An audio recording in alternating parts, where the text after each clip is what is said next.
अस्सलाम वालेकुम रहमतुल्लाहि वबरकातुहू। तमाम लोगों को सलाम। वतन अज़ीज़ से दो दयार गैर में जो लोग हैं उनको दिल की गहराई से सलाम और मेरे रियासत के लोगों को प्यार भरा सलाम। मोहतरम नाज़रीन, झाला यूसीचूट तहसील दिरकोट डिस्ट्रिक्ट बाग आज़ाद कश्मीर की ये ढलती रात है। कैमरे में आपने देख लिया है LA14 धीरकोट की रौनक ने मुझे ज्वाइन किया है और इनका नाम यही नहीं है। ये तो मैंने सोशल सेक्टर में इनको नाम दिया था, ये जो काम कर रहे थे। हमारे एक दोस्त है नईर अब्बासी साहब, नाड़ाकोट से उनका तल्लुक है, उन्होंने इनको अवामी MLA का नाम दिया है और उसके बाद ये ज़्यादा काम करना शुरू हो गए। काम तो ये पहले भी करते थे। बड़े क्रूशल सवालात लेकर मैं इनकी और आपकी खिदमत में हाजिर हुआ हूँ। अस्सलाम वालेकुम। अब भाई साहब कैसे हैं? ठीक ठाक खैरियत से? बेहतरीन। इम्पोर्टेंट सवाल है आपसे। बहुत जगहों पे आप जा रहे हैं, रैलियाँ हो रही हैं, जलसे हो रहे हैं, पैकेजेस के ऐलानात हो रहे हैं। आवाम का सवाल है, साजिद इकबाल अब्बासी चाहते क्या हैं? बिस्मिल्लाहिर्रहमानिर्रहीम। शुक्रिया। आंसर एक, आप ये चाह रहे हैं कि मैं चाहता क्या हूँ, तो ऑफ कोर्स हम यहाँ एक तब्दीली के लिए हम जद्दोजहद कर रहे हैं। लोगों के बुनियादी हुकूक की जद्दोजहद है, लोगों के वोट को इज़्ज़त देने की जद्दोजहद है। जो ऊपर कहीं बैठ के चीज़ें मैनेज करके फ़ोटो निकलवा के यहाँ लोगों को एक धोखा दिया जाता है, उस धोखे से जान छुड़ाना चाहते हैं हम। और आने वाली नस्लों को ये पैगाम देना चाहते हैं कि अगर एक बच्चा मेहनत करके उसको ये उम्मीद अगर हो सकती है कि वो डॉक्टर बन सकता है, अगर एक बच्चा पढ़ के वो ये उम्मीद कर सकता है कि मैं एक अच्छा इंजीनियर बन सकता हूँ, मैं एक अच्छा पायलट बन सकता हूँ, तो उस बच्चे को ये भी उम्मीद हो कि मैं पढ़ लिख के मैं इस कौम को लीड भी कर सकता हूँ। मैंने जो निछावर आपसे करेंगे बात हम। पूछी है उसका जवाब आपने नहीं दिया है। मैंने ये कहा है कि LA14 धीरकोट के कई पॉलिटिशियंस हैं। एक मेजर लतीफ़ खलीक इस वक्त आपके साथ हैं, खुल्लम खुला साथ है। उन्होंने कहा है कि साजिद हमारा नुमाइंदा है। बाकी लोग आपको मानेंगे तब जाके तब्दीली आएगी, आपसे जुड़ेंगे या कोई एक पेज पे आप आएंगे, वगरना अपनी अपनी सियासत के चक्कर में कभी तब्दीली नहीं आएगी। बाबा नहीं आएगी तो इसमें हमारा क्या है? हमने अपने हिस्से का किरदार अदा करना है, हमने कोशिश करनी है। उन्होंने अगर अचीव किया है पिछले 7 इलेक्शन में, ये 96 से ये कज़िया चल रहा है। 96 में 2-2.5 हज़ार का फ़र्क रह गया, मुखालिफ में 40,000 वोट पड़ा, 20,000 वोट पड़ा उस वक़्त। 2011 में 1500 का फ़र्क पड़ा, मुखालिफ में 35,000 वोट पड़ा। तो ये चीज़ अगर समझ नहीं आ रही किसी को, मैं कह रहा हूँ सारी अपोजिशन को कि हम मिल बैठते हैं, आप डिबेट कर लें, मेरे लिए कोई मसला नहीं है। लेकिन कम अज़ कम सियासत में ये इस तरह की बेवकूफ़ियाँ तो ना करें। हम सारे मिलके, मैं बशमूल अपने आप को कह रहा हूँ, हमने पहले भी इनको समझाने की कोशिश की कि कंसेंसस डेवलप करें। आप अवामी जो मैंडेट है ये उसकी तौहीन हो रही है, वो लोगों के हक़ राय दी की तौहीन है। ये नाइंसाफ़ी है लोगों के साथ कि एक जंबे गफ़ीर एक सिस्टम को मानने के लिए तैयार नहीं है और हम बेनिफिशरी बन जाते हैं। तो किसी ने नहीं इकट्ठे होना तो फिर ख़वार होते रहे, भाई हमें क्या है। अच्छा अब्बास साहब, आपका एजेंडा वो है कि हम देखते हैं कि कुछ ही दिन पहले झाला में प्रोटेस्ट हुआ है पदर मसूर रोड को लेकर। वहाँ आप और आपकी टीम अनाउंसमेंट करती है कि जुम्मन इलाहाबाद की तकरीब में हम एहतजाज करेंगे। 2 दिन पहले आपने यू टर्न ले लिया, थोड़े वक्त थोड़ा सा ही गुजरा, आपने यू टर्न ले लिया, आपने कहा नहीं भाई हम तो नहीं रोकेंगे किसी को। ये क्या बात है? देखें, वहाँ जो मेरा ज़ाती जो स्टैंड था, मैंने ज़ाती तौर पर रोकने की बात नहीं की। मेजर साहब ने एक पोजीशन ली, वो भी लोगों का शदीद इसरार था, लोग मुश्ताइल थे, लोग एक ही बात कह रहे थे कि अगर हमें आटा नहीं मिलता हमें रोड नहीं मिलती, इस बात को समझने की कोशिश करें। हमें बुनियादी हकूक़ से महरूम रखा गया है, तो फिर हम ये नहीं होने देंगे। ये लोगों का, आप वहाँ पे होते, आप थे बल्कि मौजूद, तो वो मेजर साहब को बार बार ये बात कह रहे थे, और फिर मेजर साहब ने एट द एंड ये कहा कि अच्छा अगर आप ये कहते हैं तो फिर हम इनको रोकते हैं। तो भाई किसको रोकें हम? कौन से यहाँ से कोई काफिले जाएंगे जिनको हम रोकें? कोई सिंगल आदमी जाने के लिए तैयार नहीं है। तो जिनको अल्लाह ने रोक दिया है उनको हमें रोकने की ज़रूरत नहीं है। जो ऊपर से रुक गए हैं, जो ऊपर से पिछले 5-7 सालों में कहाँ से कहाँ पहुँच गए, तो उसमें हम अपनी तवानाई क्यों ज़ाया करें भाई? हम अपनी तवानाई लोगों के मसाइल हल करने के ऊपर लगा लें, लोगों के बुनियादी हकूक़ देने के ऊपर हम लगा लें, तो बिल्कुल हम किसी को नहीं रोकेंगे और ना हम इस तरह की रोकने वाली सियासत करेंगे। हम इंशाअल्लाह इस निज़ाम को अपनी शराफत, अपनी सदाकत, अपनी कारकर्दगी, अपनी डेवलपमेंट प्लान के साथ लोगों के बुनियादी मसाइल को एड्रेस करके इंशाअल्लाह हम इसको रोकेंगे। हम कोई और अगर ना रोक पाए सड़कें तो? हम सड़कें बनाएंगे, हम सड़कें बंद नहीं करेंगे। अब्बासी साहब, थक हार कर काम काज करके जब साजिद लौटता है अपनी तन्हाई में, तो उसको क्या ख्यालात आते हैं? क्या उसको नज़र आता है कि मुझे इक़्तिदार की कुर्सी चाहिए, मुझे इक़्तिदार चाहिए, मुझे एमएलए बनना है, रियासत का वज़ीर आज़म बनना है? साजिद की तन्हाई यही हलचल मचाती है। एमएलए बन के जहाँ जो फूलों की सेज जहाँ बछाई जाती है, या वज़ीर आज़म बन के यहाँ जो बंदा कोई बहुत बड़े रुतबे पे या बहुत बड़ी ओजे सरैया पे पहुँचता है, मुझे इसका पता है। मेरी ज़िंदगी, हम चाहते हैं कि ये जो आने वाली नस्लें हैं, अब दुनिया अनसर तब्दील हो गई है। अब आप कोलू का बैल बन के ज़िंदगी नहीं गुजार सकते। जैसे कोलू का बैल एक ही मदार में घूम रहा होता है, वो बन के ये दुनिया आगे नहीं चल सकती।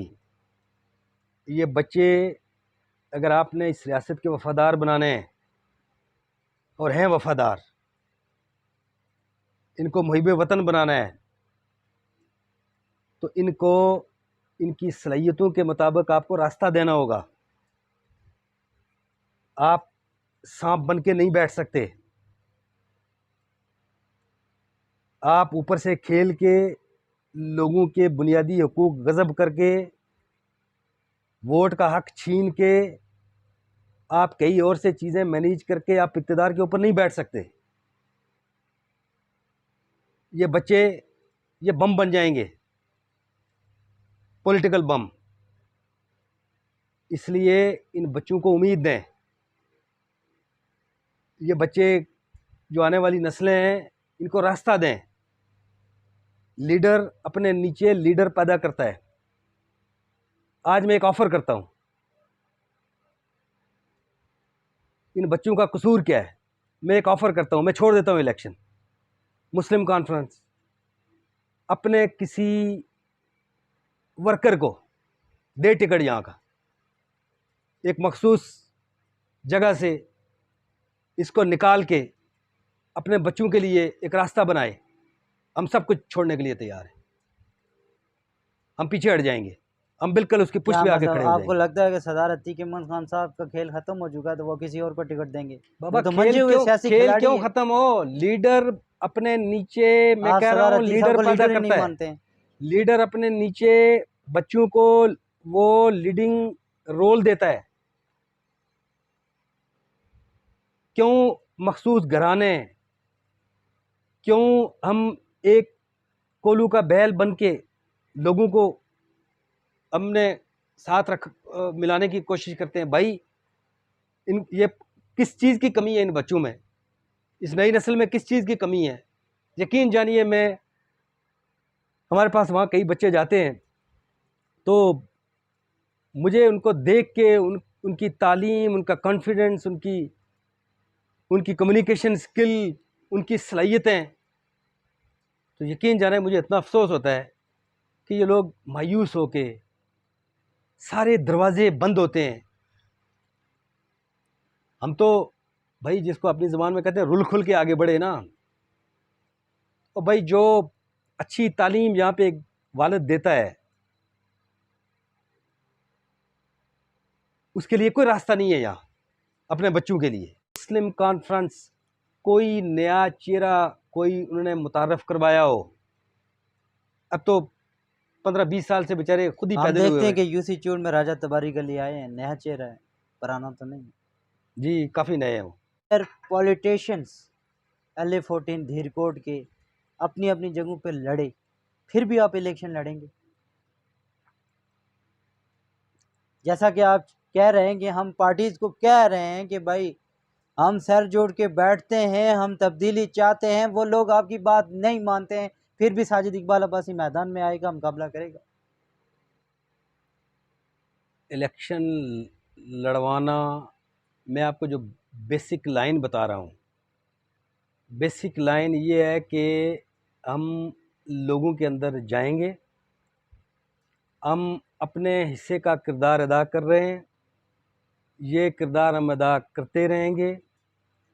हम अपोजिशन को, सारी अपोजिशन को, सारे सीनियर तरीन लोग हैं, समझदार हैं, सियासत को मुझसे 10 गुना ज़्यादा समझते हैं, लेकिन नताइज ज़ीरो हैं भाई। तो इसलिए हम इंशाल्लाह किसी चीज़ को अना का मसला नहीं बनाएंगे। अगर हम कल को वही पॉलिटिशियन कहते हैं कि साजिद इकबाल आप हमारा साथ दें, आप उनका साथ देंगे? मैं यही कह रहा हूँ कि ये फ़ैसले अवाम के होते हैं। अवाम के फ़ैसलों को पसे पुश डाल के, रोंद के आप कब तक आगे बढ़ेंगे? ये तो फिर स्टेटस को वाली बात हुई ना।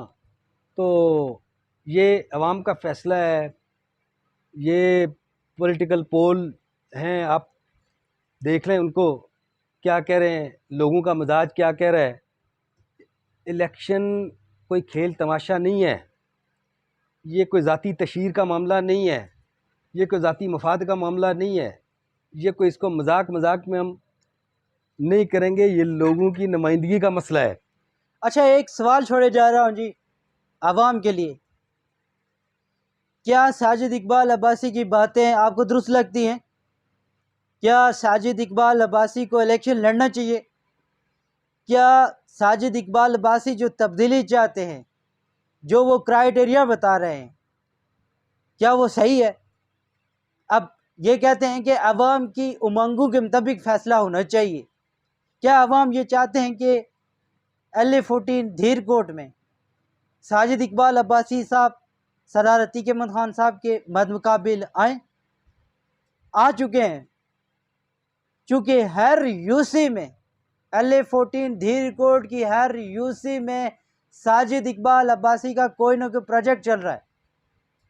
हमें कोई रोक नहीं सकता ये बात कहते हुए। हमारी ऑन कैमरा किसी के साथ अंसर की दोस्ती नहीं है। अगर साजिद यहाँ बैठे हुए हैं, अगर यहाँ पर ऑन कैमरा मेरे वालिद मुंशी नज़ीर ख़ान महरूम, जो कि बरादरी के सरकर्दा आदमी थे, वो भी बैठे होते, तो जब कैमरा ऑन होता तो मेरी उनके साथ कोई दोस्ती या रिश्ता ना होता। तो सवाल ये है कि इनका अमली प्रोजेक्ट चल रहे हैं, काम ये कर रहे हैं। मेजर लतीफ़ खलीक ने इनको कहा है कि साजिद हमारा नुमाइंदा है। अगर LA14 धीरकोट के पॉलिटिशियंस इनकी बात में आ गए तो फिर तो ये इलेक्शन होगा, और बड़ा, वो कहते हैं जो हिंदकों में कि बड़े तड़ल्ले का इलेक्शन होगा। लेकिन इलेक्शन उसी तरह होता रहा जैसे कि हमने ये सारे सवालात मैंने इसलिए किए हैं, ये अवाम शशुपंज में है। साजिद इकबाल हर यूसी में जा रहे हैं, अमली प्रोजेक्ट चल रहा है। कोटली रिंगोली में 1 करोड़ रुपए का ऐलान किया है इसी हफ्ते में। भाई पैसे तो है, लग भी रहे हैं, अवाम खुश भी हो रही है, लेकिन क्या अवाम वफा करेगी, ये एक बड़ा सवाल। आप इस वीडियो को लाइक करके शेयर कर सकते हैं। और फिर से मैं कह रहा हूँ कि आप कमेंट्स बॉक्स में नीचे जाके बता सकते हैं कि क्या साजिद इकबाल अब्बासी जो बातें कर रहे हैं, जो हमारी सोसाइटी है, क्या हमारी सोसाइटी के मेयार पर वो बातें पूरा उतरती है? ये एक बड़ा इंपॉर्टेंट सवाल है। वीडियो को लाइक करके आप शेयर कर सकते हैं, और अगर आप मेरे यूट्यूब चैनल पर नए हैं तो चैनल को सब्सक्राइब कर सकते हैं और प्रेस द बेल आइकन करेंगे। इससे आपको नई वीडियोस मिलती रहेंगी, मिलती रहेंगी, मिलती रहेंगी। आपका होस्ट, आपका दोस्त अंसर अब्बासी आपसे इजाज़त चाहता है। जाला यूसी चूट तहसील दिरकोट डिस्ट्रिक्ट बाआज़ाद किस्म अब्बासी साहब, थैंक यू सो मच। हमारे कितने